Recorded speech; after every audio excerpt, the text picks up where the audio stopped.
कुछ टाइम पहले हमारे घर में बहुत सारे लोग थे। हमारे घर में हमारी ननद और उनके बच्चे आए हुए थे जो कि अब अपने घर चले गए और हमारी किट्टू और शिविका भी अपने मामा घर गए हुए हैं। अभी हमारे घर में सिर्फ हमारी ननद का ये लड़का है जो अकेले ही मस्ती कर रहा है। लेकिन ये अकेले भी कितनी देर तक ही मस्ती करता। नहा के खाना खाने के बाद ये सो गया और पूरा घर सन्नाटा हो गया।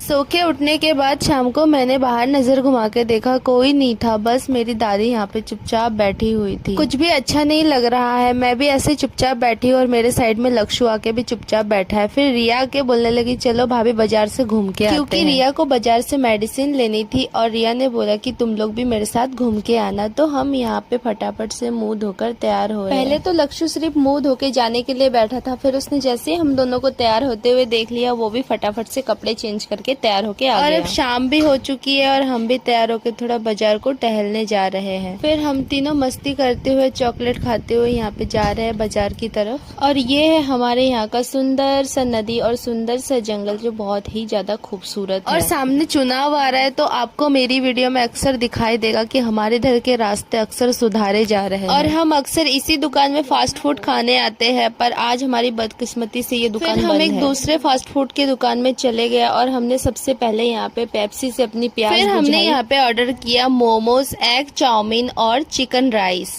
और हमने घर पे जाके खाने के लिए और एक फुल चाउमीन भी पैक करवाया। और फिर हमने यहाँ पे सारी चीजों का बारी बारी से स्वाद लिया। ये शॉप न्यू खुली है और हम भी यहाँ पे पहली बार खा रहे हैं तो हमको यहाँ का खाना नॉर्मल लगा। फिर हमने यहाँ से फास्ट फूड खाने के बाद आइसक्रीम खाई। फिर रिया को कुछ मेडिसिन लेना था तो हम मेडिकल जाके मेडिसिन लेके आए। अब हमारा बाजार से सामान लेना भी हो गया और खाना भी हो गया तो हम जा रहे हैं घर की तरफ। और अब हम मस्ती करते हुए घर की तरफ जा ही रहे थे कि हमारी नजर पड़ी इस गोलगप्पे की ठेली। फिर हमने सोचा कि क्यों ना एक एक गोलगप्पा ही खाया जाए क्योंकि हमारा पेट तो संपूर्ण रूप से भरा हुआ है। तो हमने यहाँ पे सिर्फ एक एक पीस ही गोलगप्पा और ये है हमारे यहाँ का सुंदर सा झनकैया ब्रिज। और अब शाम भी हो चुकी है तो हम बिना खुरापती करते हुए घर की तरफ चुपचाप जा ही रहते कि आसमान में देख लिया ये मुख्यमंत्री जी का हेलीकॉप्टर। हाँ, मुख्यमंत्री जी का हेलीकॉप्टर। मुख्यमंत्री जी का घर हमारे घर से सिर्फ 3 किलोमीटर दूरी पर ही है। फिर हमें याद आया कि हमारी दादी का कुछ ज्यादा ही जरूरत का सामान हमें लेना था और वो जरूरत का सामान है ये बीड़ी। फिर हम पहुंच गए अपने घर और घर जाके देखा हमने हमारी दादी हमारी बेसब्री से इंतजार कर रही थी। और मेरे घर पहुंचते ही दादी मुझसे पूछने लगी कि मेरी बीड़ी लाई है या नहीं। पर मैं इनकी बीड़ी के साथ साथ इनके लिए कुछ और भी लाई हूँ। मैं लाई हूँ अपनी दादी के लिए मिठाई क्योंकि उनको मिठाई के अलावा कुछ और पसंद आता ही नहीं है। तो मिलते हैं आपसे अगली वीडियो में, तब तक के लिए बाय टाटा।